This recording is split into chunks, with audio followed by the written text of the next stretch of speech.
I have the privilege of welcoming our next speaker up to stage. She did an incredible job closing the event yesterday. Even though I'm midway through, over the last couple months, I've gotten to know Kim very well. Her reputation in the industry, of course, precedes her, and I've been in the industry for a while. I knew who Kim was, but I never had the chance to meet her until recently. And it didn't surprise me, but what I noticed immediately, when we're talking and we're having meetings, she never ever talks about herself. She's talking about you and how we can help the company and the team grow. And I've seen that passion, and it makes me very excited to work and be a part of this. So, Kim, let's welcome her up to stage. Come on up, Kim.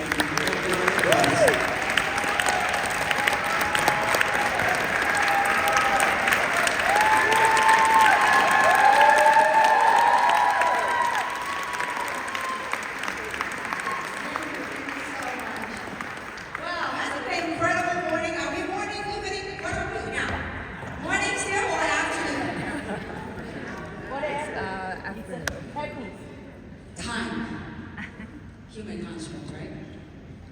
I would say this. I couldn't help but the whole yesterday and today, I couldn't help but echo what Daniel was saying.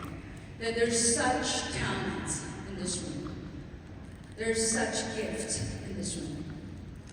That I have the blessing and the opportunity to meet many of you. And I was sitting back there, reminiscing the journey that we took the last 2 years, almost 2 years, and the faces I get to meet the last couple of days. And last night, when I went to Holly DeMont's suite, meeting that group of beautiful people, you guys, sometimes in this space, you meet people, you see people, because you've been through the journey that you know what's possible for them. But at the same time, you also know that as a leader, we have to hold space for their growth.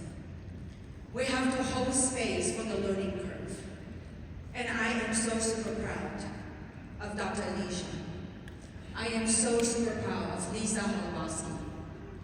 I still remember when I was on that journey, going to Midwest or wherever I was, it was freezing cold. And that was Lisa. She let her husband waiting outside the car, like for a couple hours, because she wants this. And thank you for being here. You have no idea, the last 2 years, I've been to many countries and many cities in the US. It's coming back to this home here and seeing you all over again. It brings that joy. It's literally, it brings that vibration of bliss in my heart, seeing that you are here. Because I know what we're doing.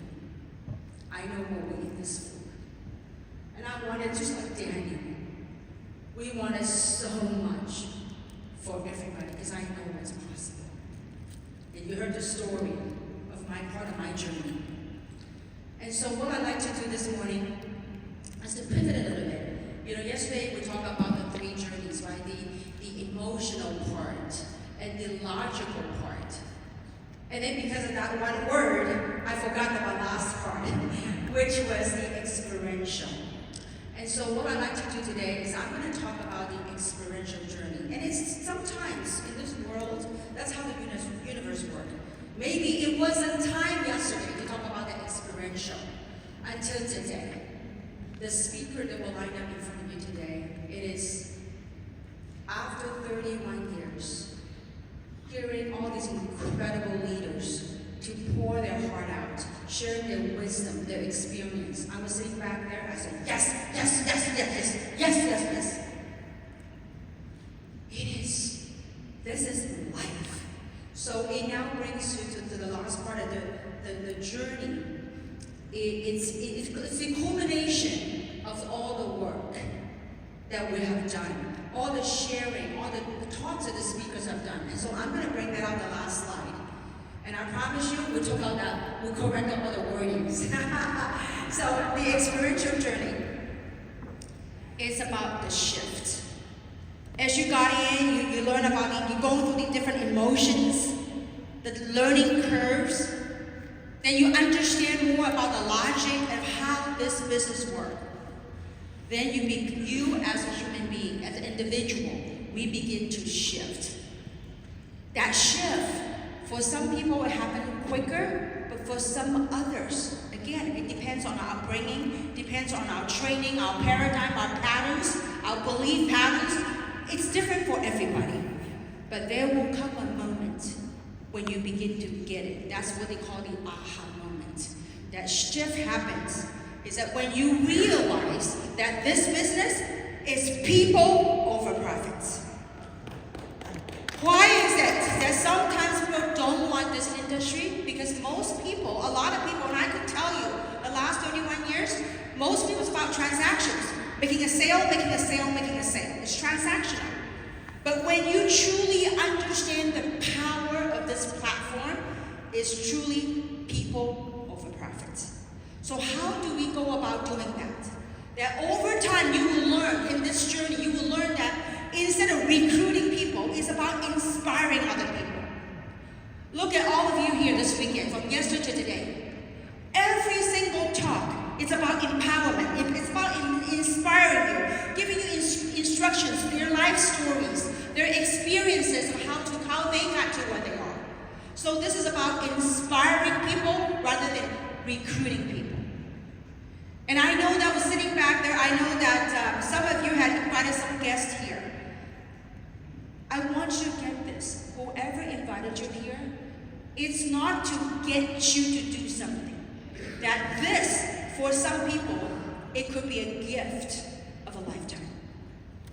Like it has for myself, for Samson, and many others. So learn to inspire people rather than recruiting. Then, Adrian, Holly, Demont, all the people I talk about, Jessica Johnston, it's about connecting. So it's a lot of times when most people in this platform, they started pitching the opportunity, pitching product, pitching. Learn to connect first. There's a reason why we have 2 ears and 1 mouth. That means we're going to listen. Some of you get to travel with me closely when I go to somewhere or when I have dinner, lunch, and even an Uber ride. I learn to ask questions and I listen first. Because that's how you connect with people. Because if you sit down and start talking about 3 of this amazing product, people, what do they see you as? A salesperson. You're pitching. So you don't want to stop pitching. Start to connect. There a lot of people are so busy about message out. Like getting the message out there. Even in a training like this. If you're in the training, some people got so excited, start blasting text in the group. I always tell people, when the meeting session's going on, don't blast stuff. Let people soak in. Why is that important? Because it's not about message out. It's about message in. Who needs to get that message first? You yourself. When you not only get it in your heart, but truly to get it in your heart. To truly connect to that feeling of how you feel here the last 2 days. So connecting first. Instead of message out, message in. Because so many times I see people go to events, go to a training, they get so excited before they even digest and process the information, they begin to message out. Boom, I'm going to send it to my group. Well, your group are not here, you are here. Get it in you, in every cellular level. Get that feeling of how it makes you feel. Why you're doing this. Next, learn to build trust. Instead of selling, learn to build trust with people. Over the years, I would tell you, I've got friends in this space over 30 years. 30 years of friendship in this space, and I kept it. Because you gotta build trust. People over profits. When you're doing this business, this industry, because we are the shift in this industry. We are doing a whole entire facelift of this industry. And you are the agents of change. So that change has to come from within. When people know that you care about them, they will begin to listen. So, The next part of the shift is about coaching and encouraging. And what I mean by that is this. In this business, I never push product, I never push opportunity. The one thing I do push when I'm working with leaders, I do push the boundaries of their belief about themselves. You push the boundaries, you inspire them to believe in themselves. That's the only thing you challenge. You don't challenge them to take the product. You don't challenge them to buy the bigger packages or to buy any package, but you challenge on their boundaries, on their beliefs, what they have for themselves. The last but not least on the shift in this space, when you spend enough time in this industry, is something that I've learned in this industry. Some of you, especially if you're from Sedona, you're probably very familiar with this term. Called you learn to hold space.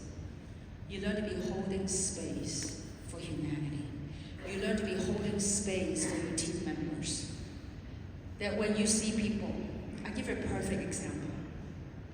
Lisa Holoboski, one of the hardest working girl I know. She wants it so bad. Kept pushing, pushes so hard on herself. You know, I watch her work so hard. Sometimes leaving her kids at home and she'd go to a different city and build. All I could do was hold space for her. I watched Dr. Alicia. I know she wants 4-star, 5-star so bad. And the work ethic that she's putting in, she deserves to be that. But we all have the learning curve. The Timmons, Gary and Frida, you were in Asia with us. I know what your heart's about. And the whole time, unbeknownst to you perhaps, I was holding space. My beloved Sedona, Joey, Linda, Ron, many of you, and our iconic Kristen Pierce, Jessica Johnston. You guys are multi-million-dollar earners, iconic figures in this space, and yet you're willing to start from zero, work your way up like all of us. From a brand ambassador, become qualified, 1-star, 2-star, 3-star, pro, elite, 4-star.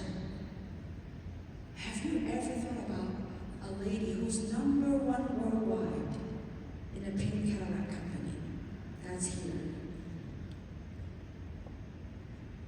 In my mind's eye, in my heart's eye, she's way beyond any stars that could name her. And yet she never let any rain stop her. She shows up as soon as 6 a.m. at 82 years old. Christine, you are my inspiration. Everybody give up to Christine. You are the iconic figure for American spirit. We love you, Christine. And thank you for answering the call. Thank you. Jessica Johnston, multi-million-dollar earner in this space. And she's here. She walked away from her check to be here. Think about it. Gary, who's never been in this space, walked away from real estate. After he won an 18-city tour in America, then he went to Asia tour. He goes, that's it. I found meaning. I love this thing that, I forgot the name of the CEO now, that he's lying to recruit somebody, to recruit a CEO for his company. He recruited a lady who worked for Pepsi Cola or something like that, don't quote me. And you know what he said to this lady? He says, do you want to, oh, this is the Apple, this is Steve Jobs. He said that to, I forgot the name of the person that he was talking to the CEO of another company. You know what he said? You know how he recruited this lady to work for him at Apple? He says, do you want to sell sugar water for the rest of your life? Or would you like to join me to change the world? That is vision. That is Think about that. Whatever you're doing right now, if it puts food on the table, do that. But if you found meaning and a calling, a sense of a resonance that resonates with your heart, that resonates with your being, do something.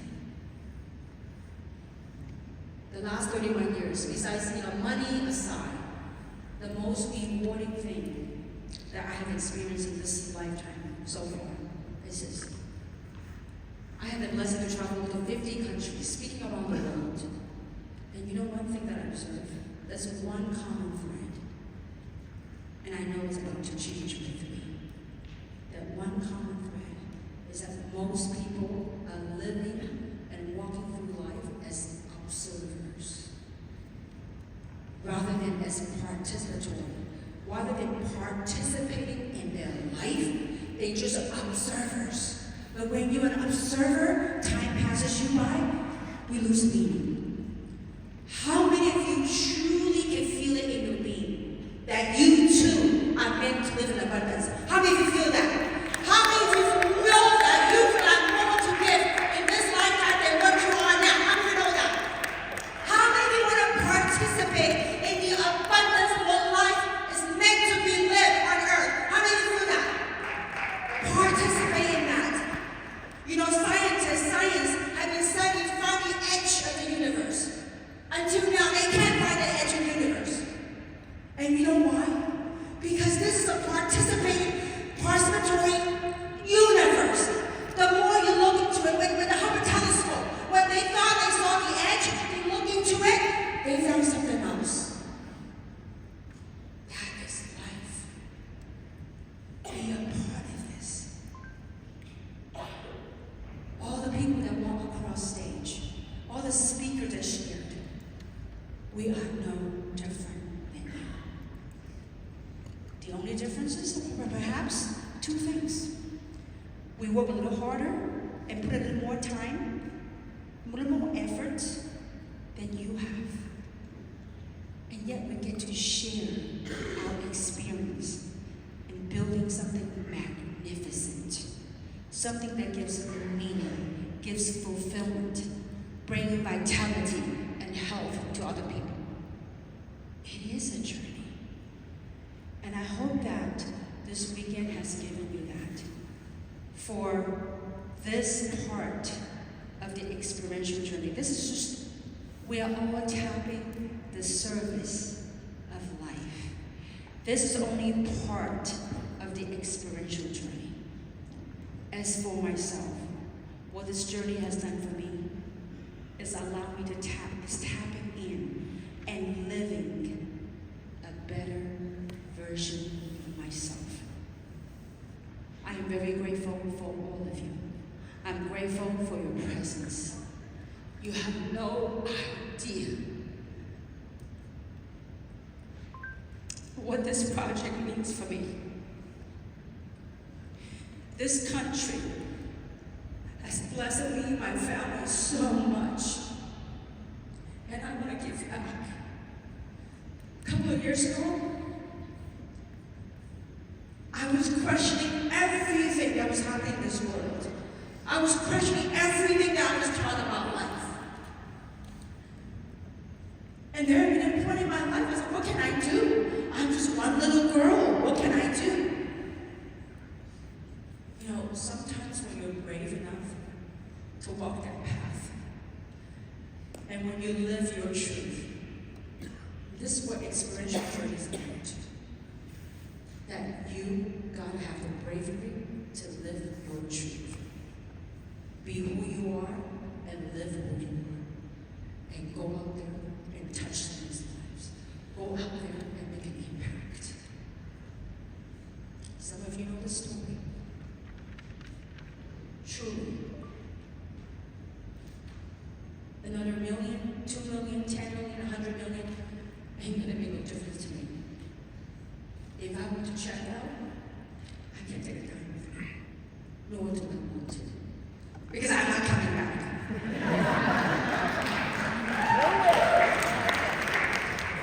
And what I like to do, and I like to do this so that you will see, a lot of people see the stage side of me. They see the stories that they hear. And I'm brave enough to do this today, and they don't know I'm going to do this. I'm going to do this real quick. I want to share with you who I was 31 years old. You know, sometimes,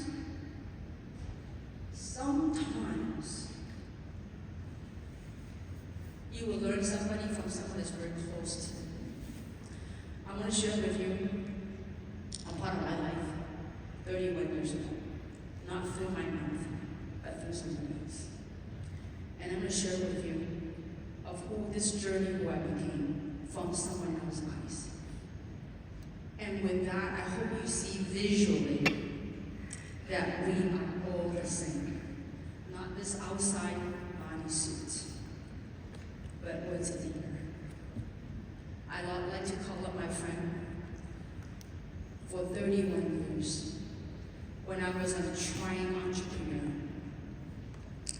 that when the first company I worked for, when they filed bankruptcy, I lost everything.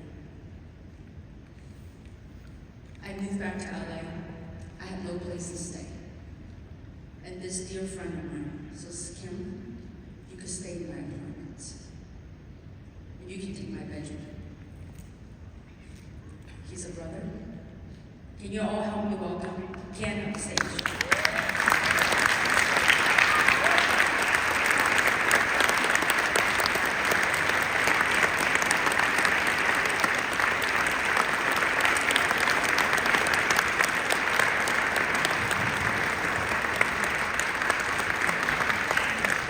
Ken and I met 31 years ago in Hawaii.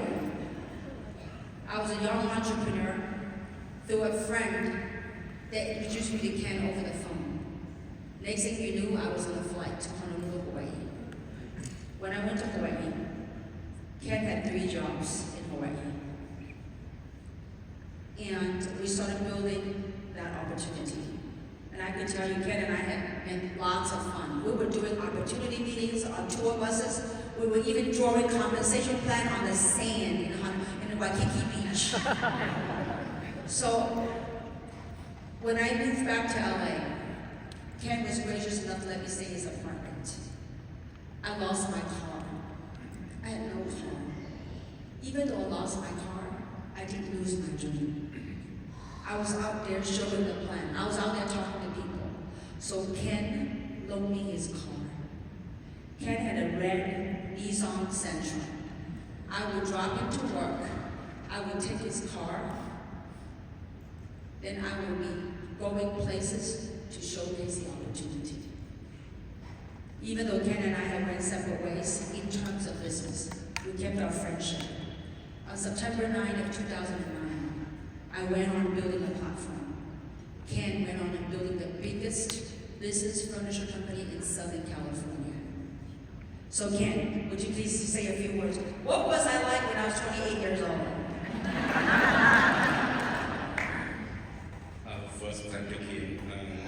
Yes, 30 years ago, 29 years ago, she's still the same, but she had a lot of fire back then, and I think she had more fire, but she had more cool down. Right now, you see Kim is a lot cool down than before. But she always had that hope in her mind, the fires. I still remember this. When our friends called, basically when I met her, right, our mutual friend, she joined a new company and is in telecom, and she sponsored one of my friends, and at that time, long distance is everything, right? They asked like, who do you know that make a long distance call? So my friend said, that's Ken in Hawaii, who talks a lot, and she connected us on the phone, and I was thinking, okay, she might be just joking, right? Say, hey, do you know, how many jobs you have, what do you do, and all this stuff. And she said, I'll come visit you guys. I thought she's just kidding. Next thing is like a week later, she showed up in Hawaii. And she said, hey, you know, who do you know that wants to make money and all this stuff. So basically, I really inspire her, the energy that she have and the belief she has. Yes, we went through a lot, and she's always there. She's always there for a lot of us. So. Hey, Ken, you know what, Ken, thank you. Thank you for being my friend all these years. Kenny right now has the biggest furniture company, business furniture company in Southern Cal. Daniel Everett, I don't know if he's got contacts with UCLA, USC, all the big banks. If you ever need a business, I don't think, no, he's not doing that no more, okay? Okay, now Ken, why 3? Why did you, I mean, look, you, financially you're set, why did you do 3? What I want is I'm the face of my life. What I have right now, I work really hard and I'm very proud of what I built. But that business for me is just really local. I really want to travel, and I still remember in 2016 when I connected with Kim and she said she retired. I saw her, she traveled around the world. Besides making money, she makes so much impact. What I have right now, the company I just have just a little bit people. I want to make an impact as well. So my next journey, continuing journey is to follow Kim's path and build the dream. All right, thank you, Ken, thank you. 31 years ago, I'm going to fast forward a couple of years ago. Now, 31 years ago, no car, no home, but full of hope. And a couple of years ago, I met this gentleman who's like another brother, a soul brother to me. And I want to take his perspective of what he saw. This in of itself is a life story. Please help me welcome to the stage, Mr. Gary Warren.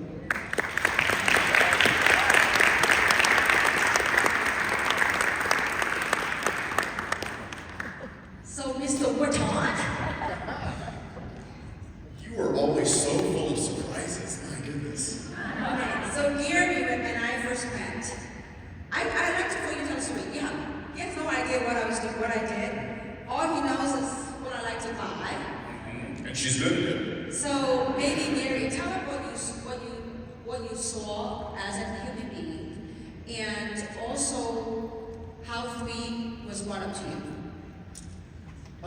Okay, so Kim was introduced to me through another local business owner in Sedona who wanted me to meet her client, and Kim was at the time looking for a short-term rental. And so I remember like scheduling it out. She got in my car that day, and I adored her from the very beginning, right? Like she just has that personality, right? Like you know your people, you're drawn to your people. And so we just had a lot of fun, and she really connected with me from the very moment. I want to say that we scheduled coffee. We like even moved beyond that other friendship, and she might went straight to the energy. And we just started to build a friendship, and it was really interesting because it's funny. I think I had known you for 3 years before I actually looked at him.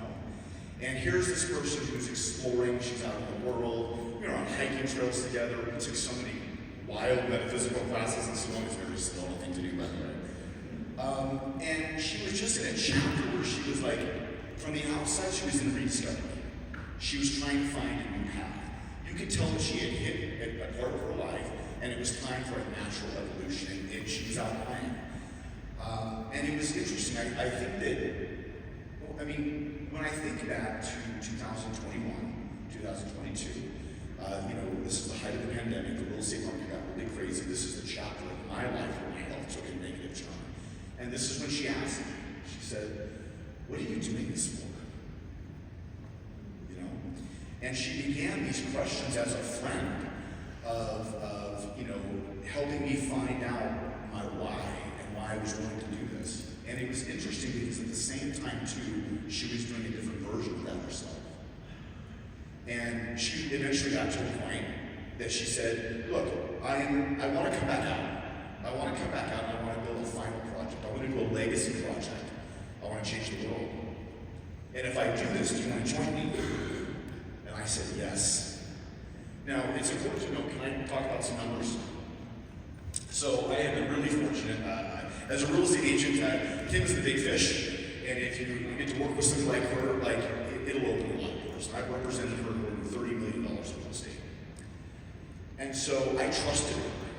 I have negotiated on her behalf on both sides of the aisle multiple times. And I have never met anybody in my life with more integrity than Kim.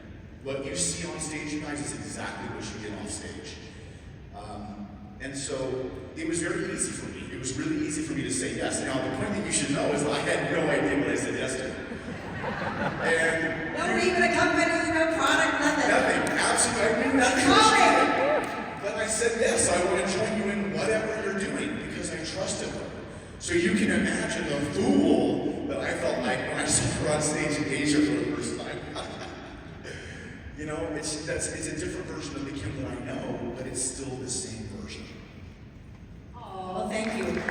So I want you to look at this. Gary, Ken, I have many brothers like this all over the world. Don't just look at outside. Your vibe attract your tribe. And I'm very grateful for you, Ken, and continue to be. And brother, continue to be. I love you both. Thank you very much for sharing. Thank you. So, Gary didn't know I was connecting with him and building trust. But all jokes aside, but that was a journey. That's an experiential journey for you to get to that point. And I truly was genuinely curious why Gary works so hard in the real estate market. 7 days a week. I said, why? What are you doing this for? And so when you find out what you care enough about the other person, when the right timing comes, when the right opportunity comes, you just share. And that's what it is. I hope that just a little demonstration, you get a little peek of a different side of me from behind the scenes from my friends. And we are all the same. I believe together, we're three, we will touch lives, we will impact lives and making a difference in this world. Thank you for being here and thank you for having me. Thank you so much.